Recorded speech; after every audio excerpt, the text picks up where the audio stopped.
सूत्र 277 गाथा।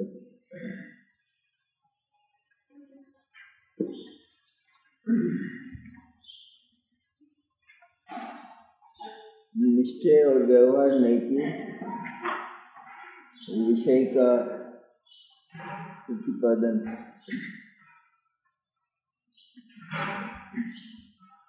निश्चय और व्यवहार नय का स्वरूप बताकर ये बताया आचार्य ने कि व्यवहार नय निश्चय नय के द्वारा निषिद्ध है। निश्चय नय व्यवहार नय का इनकार करता है। व्यवहार नय के अस्तित्व से इनकार नहीं करता, तो व्यवहार नय जिस बात को कहता है वह श्रद्धा करने लायक नहीं है, ऐसा कहता है। तो उसको यहाँ विषय की अपेक्षा से आचार्य ने समझाया है कि व्यवहार नय के जो विषय हैं श्रद्धा ज्ञान चारित्र के, वो आचारांगादि जो शब्द सूत्र है ये तो ज्ञान का आश्रय है, ऐसा व्यवहार नहीं कहता। जो नौ पदार्थ हैं वे दर्शन के आश्रय हैं, ऐसा व्यवहार नहीं कहता। और छह काय के जीव चारित्र है, ये भी व्यवहार नहीं का कहना। तो निश्चय नय के स्वरूप पर इस व्यवहार नय को तोड़कर आचार्य कहते हैं कि व्यवहार नय के विषयभूत श्रद्धा ज्ञान चारित्र के हो जाने पर भी मोक्ष मार्ग कहाँ होता है, मुक्ति कहाँ होती है। इसका पूरा का पूरा सद्भाव हो तो भी मोक्ष नहीं होता और मोक्ष मार्ग भी प्रकट नहीं होता है। इसलिए व्यवहार नय का ये कथन सत्य नहीं, श्रद्धा करने लायक नहीं।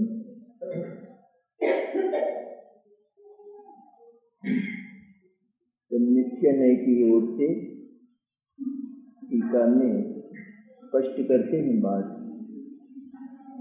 शुद्ध आत्मा ही ज्ञान का आश्रय है, क्योंकि आचारांगादि शब्द सुख के सद्भाव में या असद्भाव में उसके सद्भाव से ही ज्ञान का सद्भाव है। ज्ञान का आश्रय कौन है? यानी ज्ञान कहाँ से पैदा होता है? ज्ञान सिर्फ आत्मा से ही पैदा होता है, क्योंकि वह आत्मा में ही रहता है। आत्मा ही उसका आश्रय है, वह आत्मा का स्वभाव ही है, इसलिए वह वहीं से पैदा होता है। आचारांगादि जो शास्त्र हैं उनसे ज्ञान पैदा नहीं होता। आचारांगादि शास्त्रों का सद्भाव हो तो भी ज्ञान आत्मा में से पैदा होता। उनके होने पर भी आत्मा में से ज्ञान का जन्म होता है, और वे न हो तो भी ज्ञान आत्मा में से ही पैदा होता है। सद्भाव का तो प्रकरण चल रहा है ना अपने वर्तमान में। ये आचारांगादि शब्द शुद्ध है नहीं, ये समझदार क्या है? द्रव्य शुद्ध कहते हैं ना, शास्त्र भगवान की वाणी, इसका सद्भाव है नहीं अभी? समझदार का सद्भाव है। ये आचारांगादि शब्द शुद्ध में आचारांग जैसे सारे ही शास्त्र, सारी ही जिनवाणी भगवान की वाणी से जिनका गुंथन हुआ, ये है ना वर्तमान में। जिन जिन के पास समझदार है उन सबको समझदार समझ में आ रहा नहीं आ रहा। अच्छा, इसको पढ़े तो समझ में आवे नहीं, सुने तो भी आना जरूरी नहीं है ना। तो समझ में कहाँ से आता है? समझ भीतर से आता है कि यहाँ से आता है? समझ यूं आती है कि यूं आती है? समझ भीतर हो तो शास्त्र समझा जाता है। भीतर अगर समझ का अभाव है तो शास्त्र के होने पर भी शास्त्र समझ में नहीं आता है। कितनी बढ़िया कही है बात। ये आचार अंगादि शास्त्र हो अथवा न हो तो भी शुद्ध आत्मा के सद्भाव से ही ज्ञान का सद्भाव है। आत्मा है तो वहाँ ज्ञान है और वहाँ ज्ञान की प्रवृत्ति हो सकती है। इसलिए क्या हुआ? निश्चय नय ने क्या कहा? निश्चय नय में निश्चय नय मैंने सच्ची समझ कि जो सही वस्तु स्थिति का प्रतिपादन करती है, ऐसा सच्चा ज्ञान वो ये जानता है। शास्त्र के होने पर भी ज्ञान आत्मा के भीतर से पैदा होता है। शास्त्र न हो तो भी ज्ञान आत्मा के भीतर से पैदा होता है, क्योंकि ज्ञान का स्थान आत्मा है। ज्ञान का स्थान आत्मा होने के कारण सदा ही ज्ञान आत्मा के भीतर से पैदा होता है। इसलिए आत्मा ज्ञान के लिए आत्मा पर विश्वास करो। शास्त्र हो भले ही तो भी शास्त्र के होने पर जो ज्ञान होता हुआ दिखाई दे रहा है वह ज्ञान शास्त्र में से नहीं पर आत्मा में से हो रहा है। साइंस है कि नहीं? ये साइंस कहेंगे कि नहीं? विज्ञान नहीं है ये? सारी दुनिया को क्या लगता है कि हम तो ये पढ़ रहे हैं ना, यहाँ से हो रहा है ज्ञान। तो तुम भूल गए हो बिल्कुल, इसके भरोसे रह जाओगे तो ज्ञान बिल्कुल नहीं होगा, थोड़ा भी नहीं होगा।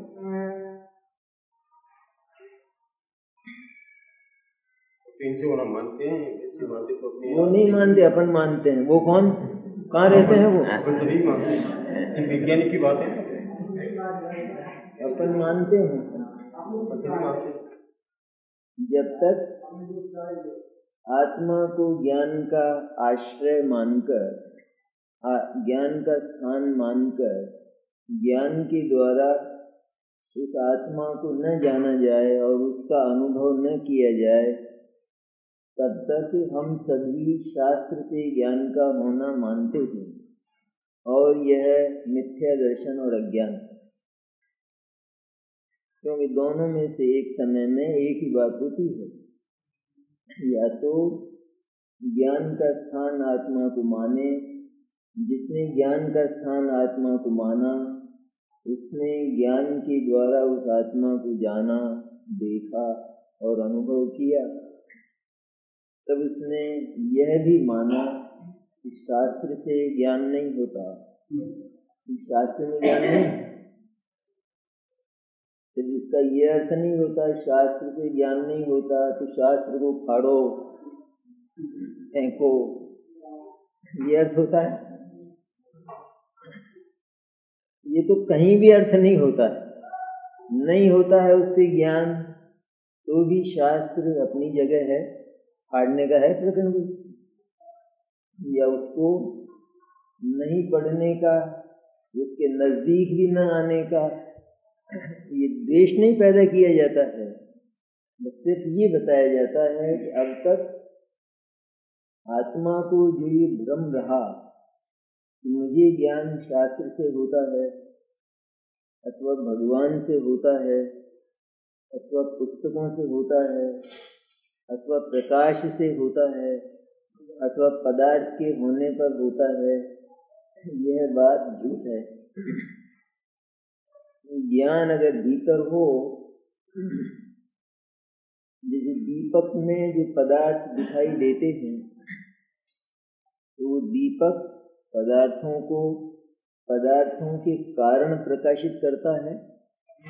दीपक में प्रकाशित करने की जो शक्ति है पदार्थों को, वो पदार्थों से आती है या दीपक में है वो ताकत स्वयं?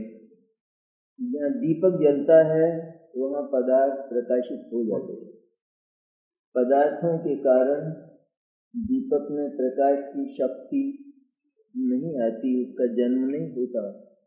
इसी तरह ज्ञान जहाँ होता है, ज्ञान का परिणमन, ज्ञान का व्यवसाय, ज्ञान का व्यापार, ज्ञान की पर्याय जहाँ होती है, तो वहाँ कोई न कोई पदार्थ अवश्य जानने में आता है। पदार्थों के कारण से ज्ञान पदार्थ को जानता नहीं, पदार्थ ज्ञान को जानने की ताकत देते नहीं। ज्ञान स्वयं जानने की ताकत वाला है। इसलिए ज्ञान के लिए आत्मा पर विश्वास करो, अन्य पर विश्वास मत करो। विश्वास मत करो मैंने उसमें थोड़ा भी अरति अथवा द्वेष नहीं। विश्वास मत करो अर्थात अन्य में ज्ञान मत मानो। जब जब ज्ञान होगा, सही ज्ञान होगा, वो आचारांगादि शास्त्रों के होने पर ही होता है। किसी भी विषय का ज्ञान करना हो तो उस विषय का प्रोफेसर हो, उस विषय की पुस्तकें हो, तो होता है ना ज्ञान। लेकिन उन पुस्तकों में है क्या ज्ञान? प्रश्न ये है। पुस्तकों के बिना ज्ञान नहीं होता। इसका अर्थ ये नहीं है कि पुस्तकों से ज्ञान होगा, उनके बिना नहीं होता, वो तो एक बात है। तो उनसे ज्ञान होता है, ये बात बिल्कुल।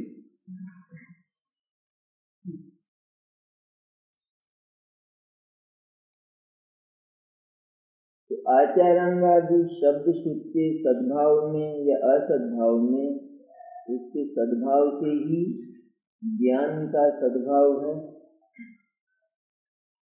शुद्ध आत्मा ही दर्शन का आश्रय है। तो जीवादि 9 पदार्थों के सद्भाव में या असद्भाव में, उसके सद्भाव से ही दर्शन का सद्भाव है। दर्शन का सद्भाव, दर्शन का आश्रय कौन है? दर्शन में श्रद्धा। श्रद्धा कहाँ से आती है?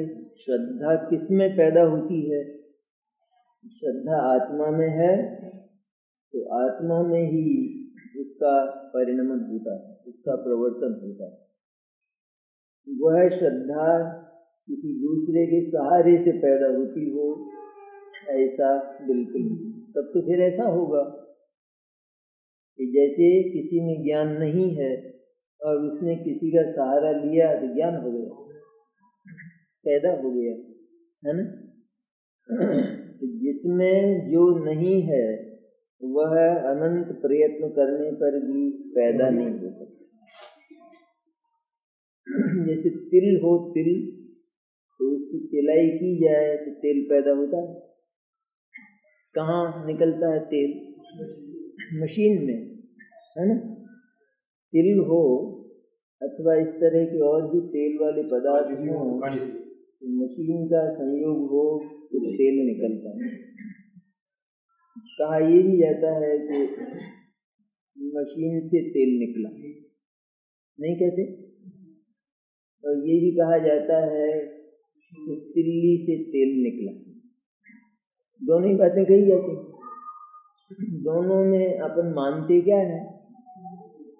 मशीन से तेल निकला ऐसा मानते हैं। तिल्ली से तेल निकला। किसी भी दशा में, किसी भी पदार्थ के होने पर, चाहे वो मशीन हो अथवा वो कोई आदमी हो, तेल की उपलब्धि तिल के होने पर ही होगी, केवल मशीन से। किसी ने ये सुन लिया कि मशीन से निकलता है तेल, तो उसने इसमें बालू डाल दी, बालू रेत, और उसकी पिलाई शुरू की, तो तेल तो नहीं निकला। ये जानना पड़ेगा ना कि किसमें से निकलता है, किसमें होता है। तब भले ही बाहर के संयोग हों, बाहर के संयोग होते हैं। जो आदमी किसी विषय को समझता नहीं है, अपरिचित है विषय से, तो उसको उसके परिचित का संयोग मिलेगा तो उसको ज्ञान होगा। ये एक परिस्थिति। जैसे बालक है तो जन्म लेता है तो वो कोई वर्णमाला सीख कर तो नहीं आता, तो वर्णमाला सिखाने वाला जो अध्यापक होता है उसके पास उसको भेजा जाता है, तो उसको वर्णमाला आदि का ज्ञान होता है, भाषा का ज्ञान होता है। लेकिन इसके भीतर उसको समझने की ताकत नहीं हो तो वो टीचर इसको वर्णमाला सिखा देगा।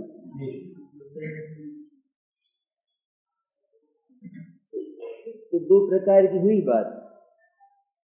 भीतर शक्ति ही न हो तो किसी भी दशा में अनंत प्रयत्न करने पर काम नहीं होगा। और शक्ति जहाँ होती है तो वहाँ पर बाहर के योग मिलते हैं, ऐसा एक नियम है। तो बाहर का योग ही न मिले तो भी काम नहीं होगा। एक बात, भीतर शक्ति ही ना हो तो भी काम नहीं होगा। तो दोनों बातें होती हैं, भीतर शक्ति होती है और बाहर का योग मिलता है तो काम होता है। लेकिन बाहर के योग से शक्ति को कुछ नहीं मिलता। बाहर के योग से शक्ति को शक्ति नहीं मिलती। हम ये मान लें कि उससे शक्ति मिली, शक्ति तो हम ज्ञान को कह रहे हैं, तो उससे ज्ञान मिला, उसमें से ज्ञान आया नहीं आया। लेकिन ये एक नियम इस तरह का, तो जैसे जो मार्ग को जानता ही नहीं है तो मार्ग बताने वाला जब उसे बताता है तो मार्ग पर चल देगा, इतना ही हुआ। लेकिन ये जिसको चलना है उसके भीतर उस मार्ग को समझने की ताकत तो होना चाहिए ना, या उसने दी ताकत इसको? उसने नहीं दी। अगर वो देता हो तब तो जो बिल्कुल समझने लायक नहीं है उसको भी समझ में आ जाएगा उसके कहने से, लेकिन ये नहीं होता। इसलिए हमेशा याद रखने की बात कि जिस विषय का परिचय नहीं है उस विषय का परिचय उस विषय को जानने वाले से होता है, लेकिन उससे वह ज्ञान आता नहीं। ये दो बातें हुई हमेशा, एक है व्यवहार, दूसरा है निश्चय। व्यवहार निश्चय क्या हुआ कि ज्ञान भीतर से आता है, लेकिन जिस विषय का ज्ञान नहीं है उस विषय का जो समझने वाला है वह बताता है। तब जिसमें समझने की योग्यता होती है वह उसको समझता है, उसके होने पर, उस विषय के समझाने वाले के होने पर तब कहा जाता है कि उसने समझाया।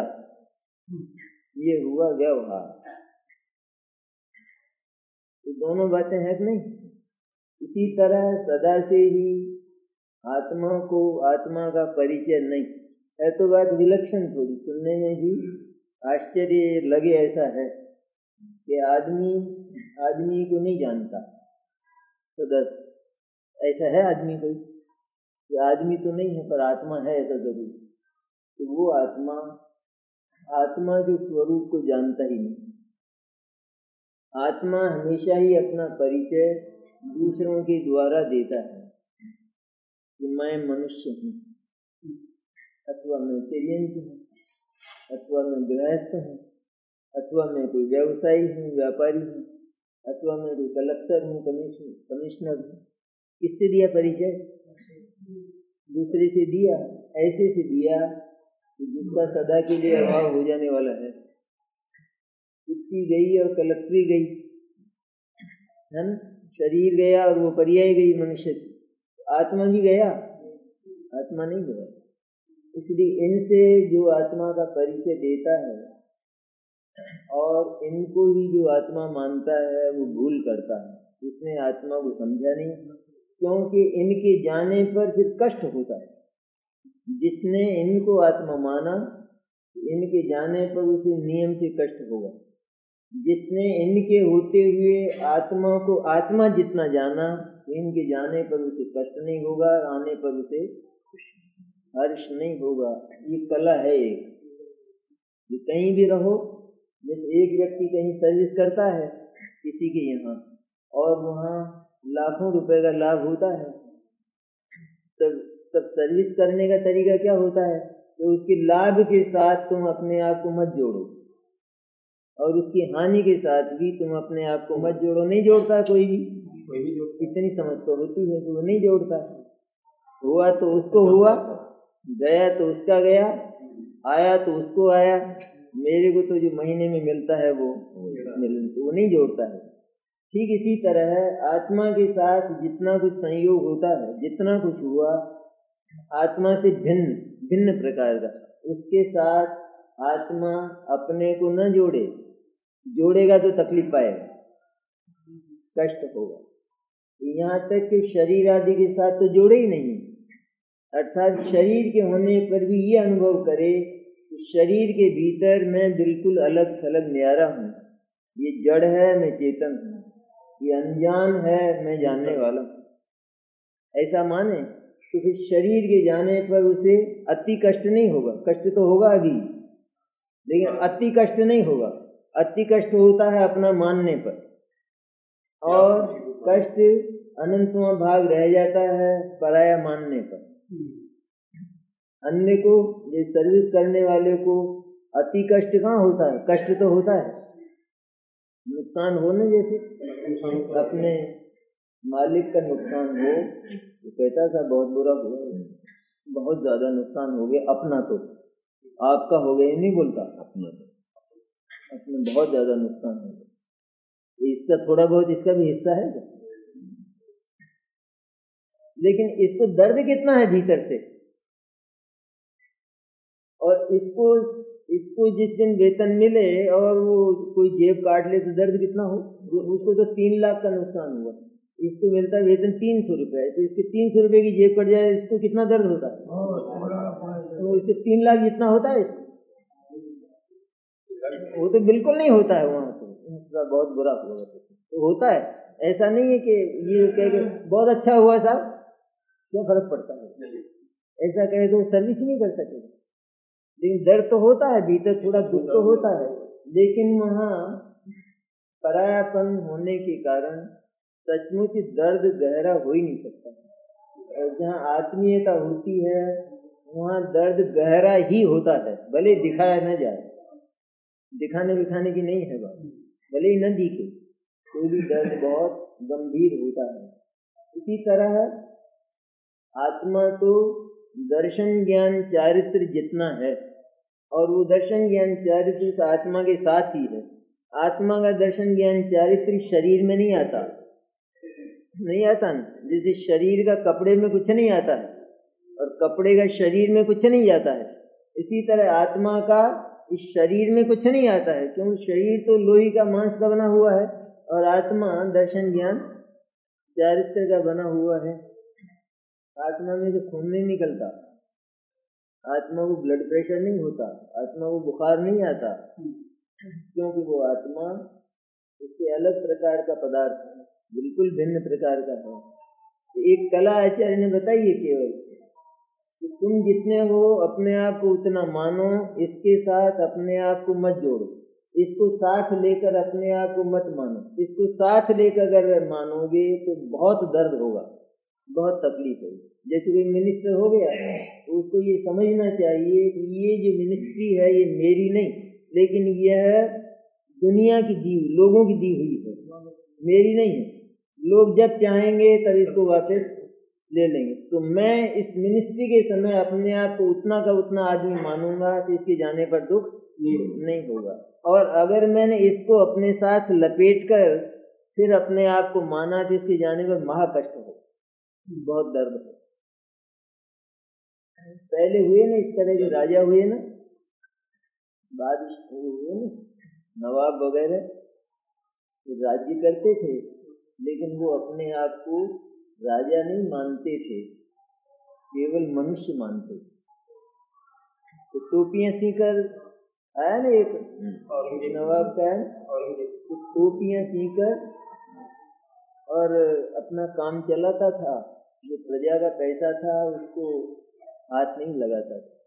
तो उसने उस सबको मिलकर अपने आप को कहाँ माना, उसने उतना ही माना। तब कदाचित राज्य अगर चला भी जाए तो वो कहेगा मैं उतना का उतना ही हूँ, मेरा कहाँ गया। ये कला है असल में, सच में। कहीं भी जैसे कहीं भी रहा जाए तो आचरण उसको कहते हैं कि जहाँ किसी दूसरे की वस्तु के साथ अपना संबंध स्थापित न करके अपने को जितना है उतना ही माने, भले पास में कितना ही हो, दूसरे का भले अपने पास कितना ही हो, लेकिन उस मैं अपने आप को अनुभव ना करे। लेकिन बड़े घर में विवाह होता है तो वहाँ काम करने वालों को कितना काम सुपुर्द किया जाता है, उनको सब दिया जाता है, लाखों रुपया उनके पास रहता है ना खर्च करने को, और सारा आभूषण वगैरह की व्यवस्था ये सब रहती है। वो मानते हैं, उस सहित अपने आप को मानते। दुनिया का एक परमाणु भी इसने अपना मानने से छोड़ा नहीं। ये क्या बता रहे हैं यहाँ, यहाँ आत्मा की सीमा बता रहे हैं। आत्मा कितना है कि आत्मा तो जितना ज्ञान है उतना आत्मा, जितना दर्शन है उतना आत्मा, जितना चारित्र है उतना आत्मा है। शेष ये पाप और पुण्य भी आत्मा, पाप और पुण्य ये आत्मा का आचरण सचमुच नहीं है, वास्तविक नहीं है। किसी के यहाँ सर्विस करे तो वहाँ उसकी चोरियां करे तो वो तो अच्छा है ही नहीं, लेकिन वो सर्विस करता है वहाँ सब अच्छा करता है, तो सर्विस करना भी अच्छा नहीं है ना, लेकिन क्योंकि पराधीनता है। इसमें जीवन उसको नहीं कहते कि जो दूसरे के आश्रित चले, तो वो वहाँ भले ही अच्छा काम करे, लेकिन ये जो अच्छा काम है ये तो सर्विस के बिना नहीं हो सकता ना। इसलिए ये भी उस आदमी का स्वरूप जो पराधीनता का अनुभव करता है। इसलिए इस तरह पराधीनता में होने वाली अच्छाई और बुराई अर्थात पाप और पुण्य ये भी आत्मा का स्वरूप नहीं है, क्योंकि हमारे आदर्श तो भगवान सिद्ध हैं कि जिनके पास पाप भी नहीं है और उनके पास पुण्य भी नहीं है, तो फिर कुछ भी नहीं है कि नहीं, सब कुछ है। जो वीतराग भाव है वो परम आनंद में होता है, क्योंकि उसमें किसी के साथ भी संबंध का अनुभव नहीं किया जाता। किसी के साथ संबंध का अनुभव करना वहीं से कष्ट का प्रारंभ होता है, क्योंकि जिसके साथ संबंध का अनुभव किया वो रहने वाला नहीं है, उस दशा में उस रूप में रहने वाला नहीं है, वो जाएगा और नियम से कष्ट होगा।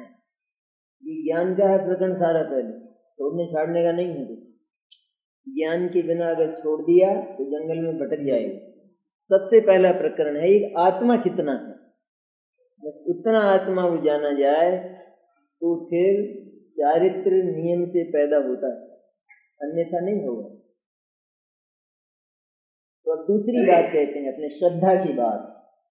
शुद्ध आत्मा ही दर्शन का आश्रय। श्रद्धा में क्या होता है, किसको कहते हैं श्रद्धा? ज्ञान में जो बात जानी गई तो उसमें मैं कौन हूँ, जैसे ज्ञान ने बताया ना, कौन है आत्मा और अनात्मा कौन है, ये दो बात ज्ञान ने बताई।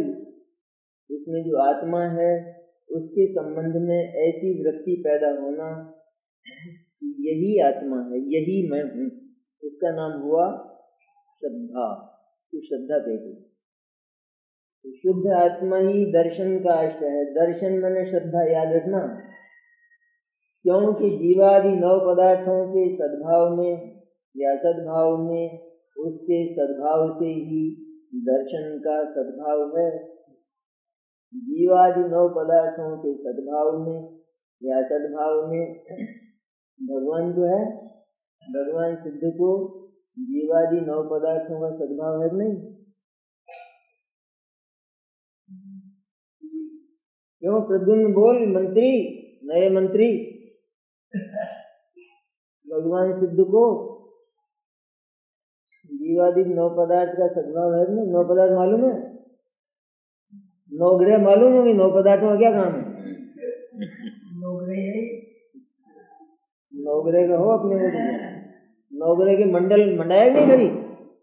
नौ ग्रह के मंडल भी चल गए जैनियों में। ऐसा सत्यानाश जैनियों का हुआ है।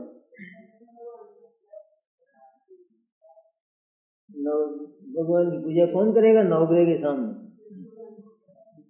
नौकरी में भगवान भगवान का डर नहीं लगता, नौकरी करने से कैसा डर लगता माने है। नहीं होगी तो मतलब ये कराओ तो अपने तो बताओ ये कौन से हैं 9 पदार्थ? नौकरी से छूट जाए। कौन से 9 पदार्थ नहीं मालूम? पता करना पड़ेगा, जब रहेगा तो असली मंत्री। क्यों हुकुमचंद 9 पदार्थ कौन से? तो संहिता पड़ता है।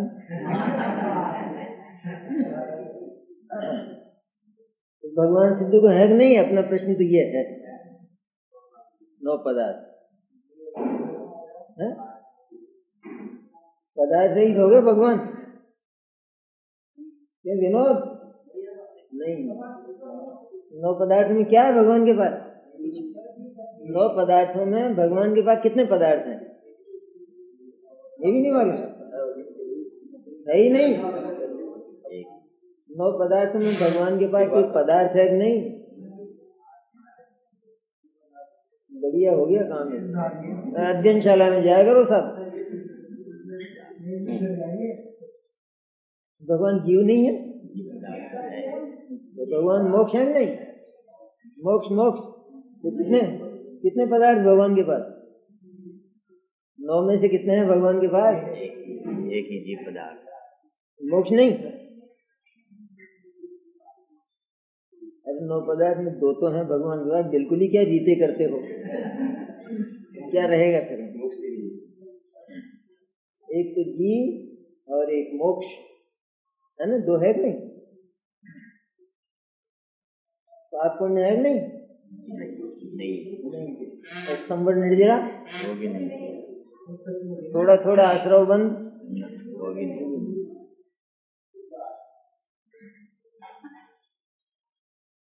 तो जीवादि 9 पदार्थों के सद्भाव में मैंने यहाँ संसार दशा में और असद्भाव हो मुक्त दशा में भी केवल शुद्ध आत्मा के सद्भाव से ही दर्शन का सद्भाव है। शुद्ध आत्मा है, शुद्ध आत्मा कहा ना, शुद्ध आत्मा, इसका अर्थ क्या है? अरे शुद्ध आत्मा का अर्थ क्या है? भाव करो लोकल में रहित हमेशा। क्या है शुद्ध आत्मा है? वो है क्या? शुद्ध आत्मा में जिसने आत्मा को शुद्ध जाना है उसका नाम शुद्ध आत्मा। तो यहाँ पर्याय का प्रकरण है ना, तो सबका ही है वैसे शुद्ध आत्मा का, लेकिन जिसने आत्मा को शुद्ध जाना और यही मैं आत्मा हूँ ऐसा जिसने जाना, उसको दर्शन का सद्भाव है, उसको सम्यक दर्शन है। शुद्धि तो सबके पास ही है, लेकिन यहाँ प्रकरण पर्याय का है। शुद्ध आत्मा के सद्भाव से ही दर्शन का सद्भाव है। शुद्ध शब्द नहीं कहते आचार्य। अगर केवल उनको दर्शन गुण की बात करनी होती, दर्शन पर्याय की चर्चा है ना, तो दर्शन गुण की अगर बात करनी होती तो आत्मा के सद्भाव से दर्शन गुण का सद्भाव है, लेकिन शुद्ध आत्मा के सद्भाव से दर्शन का सद्भाव है। मैंने क्या अर्थात जिसने आत्मा को शुद्ध माना उसको सम्यक दर्शन का सद्भाव है, चाहे जीवादि पदार्थों का विचार हो अथवा न हो। जीवादि 9 पदार्थों का विचार होने पर भी शुद्ध आत्मा के आश्रय से ही सम्यक दर्शन होता है, जीवादि 9 पदार्थों के आश्रय से नहीं होता।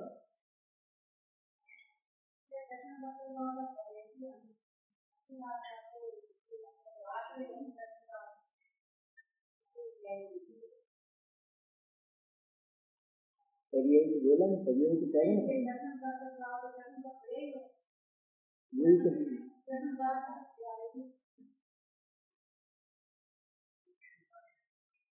दर्शन कहाँ जाता है? किसके आशय से पैदा हुआ सम्यक दर्शन?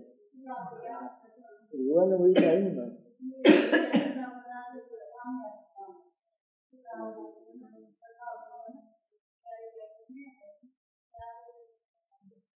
अभी शुद्ध आत्मा का मतलब जिसने आत्मा को शुद्ध माना वो शुद्ध यहाँ पर शुद्ध शब्द का अर्थ क्या है यहाँ? जिसने आत्मा को शुद्ध जाना है तो वही शुद्ध आत्मा, त्रैकालिक आत्मा ही शुद्ध आत्मा है। शुद्ध लिया ना आचार्य ने, लेकिन शब्द शुद्ध आत्मा के आशय से ही। इसका अर्थ क्या?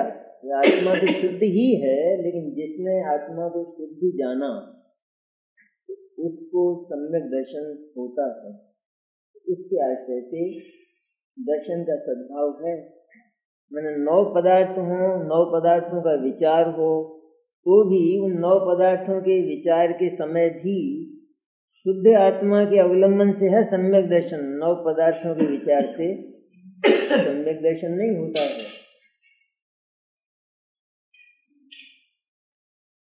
और शुद्ध आत्मा ही चारित्र का आश्रय है। चारित्र कहाँ से पैदा होता है? शुद्ध आत्मा के आश्रय से।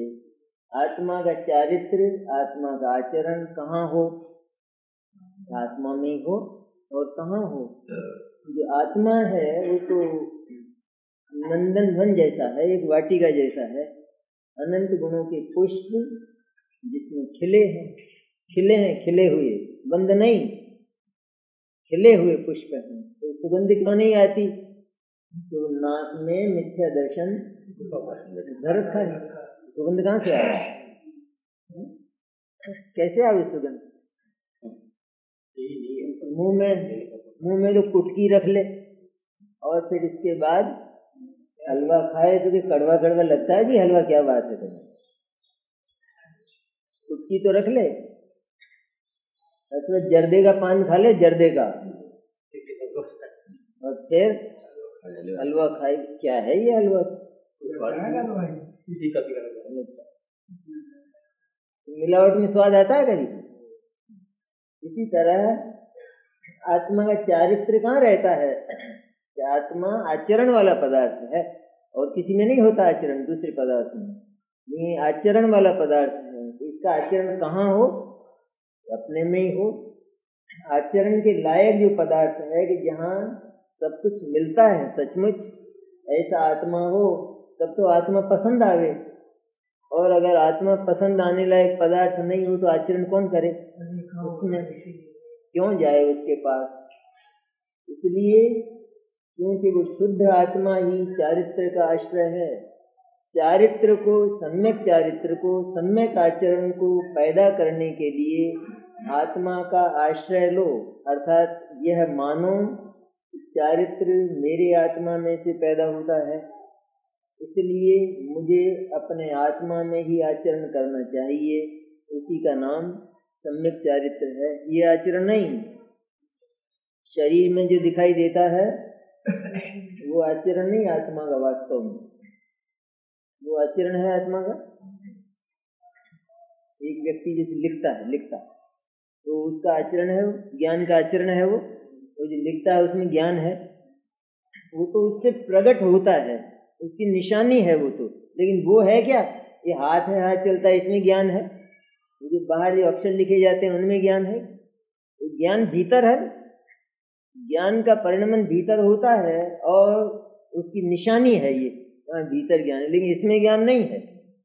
इसी तरह आत्मा उस चारित्र का आश्रय है। ये शरीर जो कुछ हिलता हुआ सा दिखाई देता है उसका नाम चारित्र नहीं है। इसी तरह इसके साथ में जो पाप और पुण्य का भाव होता है वो भी चारित्र नहीं है, क्योंकि वो आत्मा का असली आचरण। आत्मा अपने में आचरण करे उसका नाम चारित्र है। पाप और पुण्य में हमेशा ही निगाह दूसरे की ओर रहती है, अन्य की ओर रहती है, इसलिए वो आचरण नहीं। सर्विस करने वाला जो आदमी है ना, तो उसकी निगाह हमेशा उधर है ना, दूसरी ओर। भले वो सही सर्विस करता हो, पर है तो उसको परोन्मुख है ना, पर की तरफ है ना उसका। तो यहाँ तो असली आराम नहीं मिल सकता। यहाँ जैन धर्म आचरण उसको कहता है कि जहाँ आत्मा को स्वाधीन आराम मिले, स्वाधीन शांति मिले, और वह केवल आत्मा में ही मिल सकती, अपने आत्मा में, क्योंकि अपने आत्मा पर अधिकार किसी दूसरे का नहीं है। इसलिए आत्मा में जो आचरण होगा वहाँ वो बिल्कुल स्वाधीनता का अनुभव करेगा, तब उसको सच्चा सुख। और जहाँ थोड़ा भी अन्य का आश्रय हो, अन्य की अपेक्षा हो, तो वहाँ उतना ही दुख पैदा होगा। शुद्ध आत्मा ही चारित्र का आश्रय है, क्योंकि चाहे जीव निकाय के सद्भाव में या असद्भाव में, उसके सद्भाव से ही चारित्र का सद्भाव होता है। 6 प्रकार के जीवों के समुदाय कौन कौन से हैं? 6 प्रकार के जीव। 5 तो और की कितनी इंद्रिय होती? 1 इंद्रिय। और त्रस के 2। और अपने क्या हुआ? त्रस की कितनी है? त्रस की कितनी इंद्रिय है? 5 ही।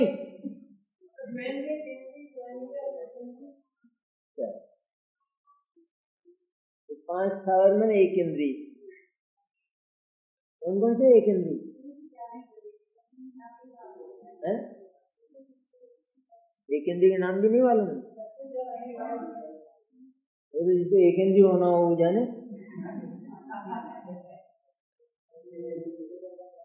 जाना ही नहीं है। पृथ्वी, जल, अग्नि, वायु और वनस्पति। त्रस में 2 इंद्री, 3 इंद्री, 4 इंद्री और 5 इंद्री। ये 6 प्रकार के हुए ना, 5 स्थावर और 1 त्रस। 6 जीव निकाय के सद्भाव में या असद्भाव में, 6 काय के जीव हों, उनकी रक्षा का भाव हो, तो भी चारित्र आत्मा के भीतर से पैदा होता है। 6 काय के जीवों की रक्षा का भाव वो चारित्र नहीं, वो आत्मा का आचरण। तो 6 काय के जीवों को मारना होगा चारित्र। मारने वारने की चर्चा नहीं है जैन धर्म में। यहाँ तो कहते हैं बचाना भी चारित्र नहीं है, क्योंकि हमारे आदर्श हैं भगवान अनंत और सिद्ध, वो बचाते हैं किसी को तो मारते होंगे, फिर निर्दयी कहा है भगवान को? तो नहीं है वो। दोनों प्रकार का आचरण क्यों? उसमें कारण क्या है कि जो आत्मा है वो एक स्वतंत्र पदार्थ है ना, किसी ने बनाया नहीं ना उसको, तो ऐसा स्वतंत्र पदार्थ है। और उस स्वतंत्र पदार्थ का आचरण किसी दूसरे के आश्रित हो तो उसको हम असली आचरण नहीं कहते हैं। तो जहां भी बचाने का भाव होगा तो वहां तुरंत किसी जीव की ओर नजर जाएगी, मारने का भाव होगा तो किसी जीव की तरफ नजर जाएगी। तो आत्मा को धर्म किसी जीव के आश्रय से हो तो फिर इस आत्मा के पास अपना खुद का धर्म नहीं है। जब जब धर्म होगा तब तब किसी दूसरे के होने पर ही होगा। इसलिए उस पुण्याचरण को भी जैन धर्म आत्मा का आचरण नहीं कहता है, लेकिन ये नहीं कहता है कि पुण्य को छोड़कर पाप करने लग जाना। जहाँ तक पुण्य और पाप से रहित जो वीतराग भाव है वो न हो, तब तक तो वीतराग भाव की श्रद्धा पूर्वक और वीतराग भाव की भावना पूर्वक पुण्य में रहना, पुण्य करना, यूँ कहा। पाप मत करना, पाप को तो छोड़ ही देना, ऐसा कहना, वरना वो तो बहुत मजा चखा देता है पाप जीव। पाप की चर्चा नहीं करता है?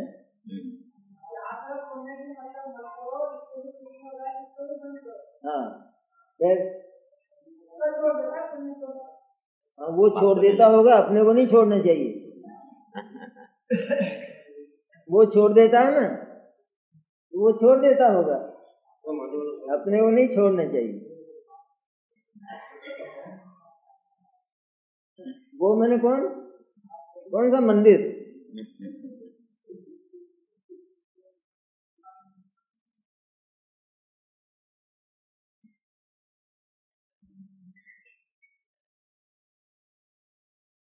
वो एक विद्यार्थी है ना, पहली कक्षा से लगाकर एमए तक पढ़ता है, उसका भीतर का मनोविज्ञान देखो, उसका ज्ञान कितना साफ है।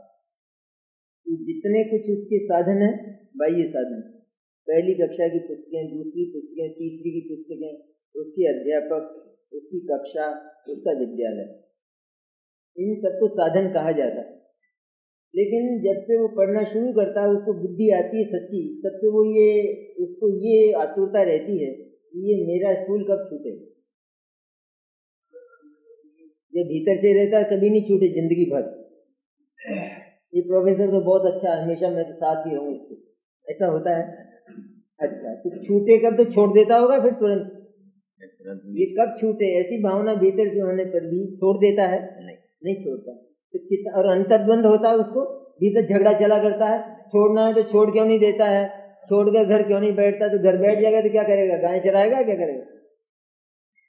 तो छोड़ता भी नहीं है और भीतर से छूटा ही हुआ है अगर देखा जाए, क्योंकि मानता है ना कि वास्तव में एक दिन तो जिसको छोड़ना है उसके साथ भीतर से हृदय एकाकार नहीं हो सकता है, एकाकार नहीं हो सकता है।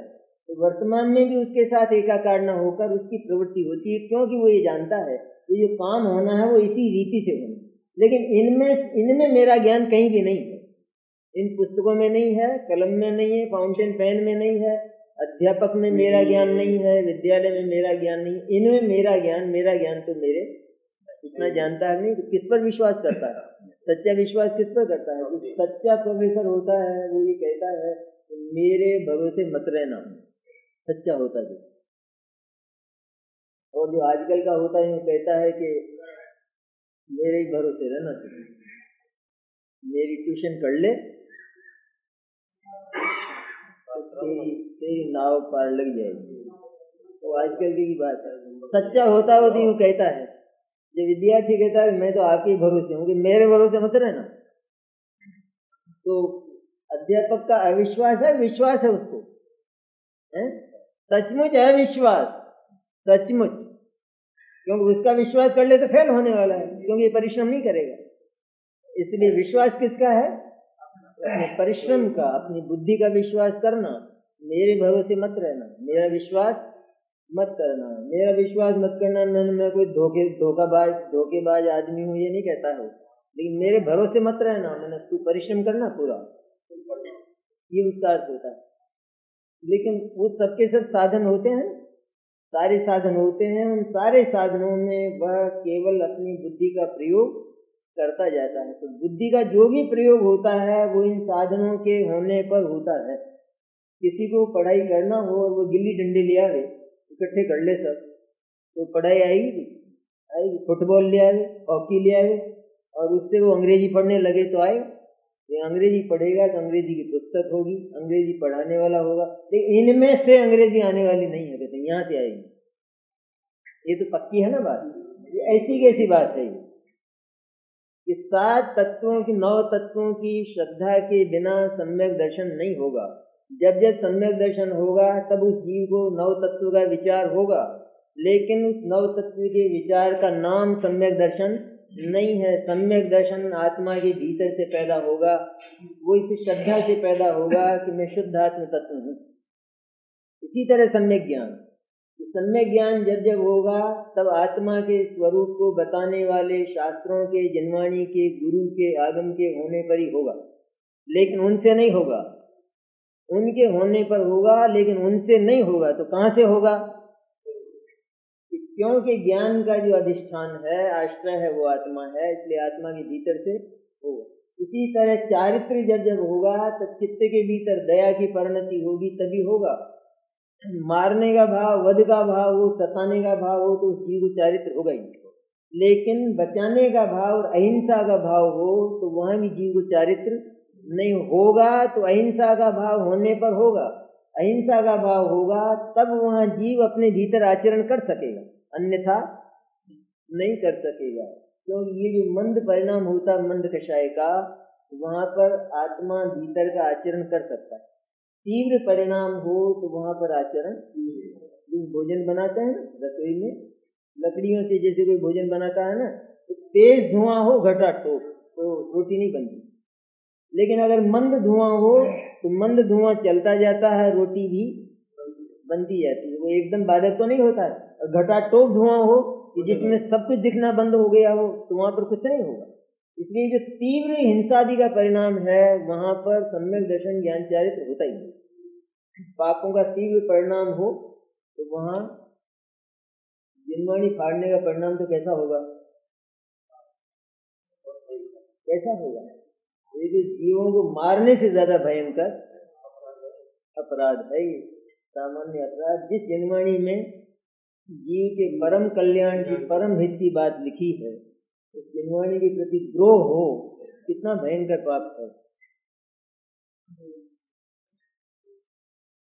तो छह जीव निकाय के सद्भाव में, छह जीव निकाय का सद्भाव में ना अहिंसाचार, अहिंसाचार में ना मैंने जीवों को बचाने का परिणाम मंद कषाय रूप पुण्य परिणाम रूप जो भाव है, उसके होने पर आत्मा अपने भीतर का आचरण कर सकता है, अन्यथा नहीं कर सकता। इसलिए उसके सद्भाव में या असद्भाव में, उसके सद्भाव से ही चारित्र का सद्भाव होता है। उसका सद्भाव मैंने आत्मा का सद्भाव हो तो चारित्र का परिणमन, चारित्र का वर्तन, चारित्र की पर्याय होती है। अगर छह काय के जीव हों और उनको बचाने का भाव हो और उनके बचाने के भाव को ही चारित्र मान ले तो चारित्र का जन्म नहीं होगा। तो भले वो हों तो भी चारित्र पैदा होता है तो अपने भीतर से होता है, वे न हो तो भी चारित्र पैदा होता है तो अपने भीतर से होता है।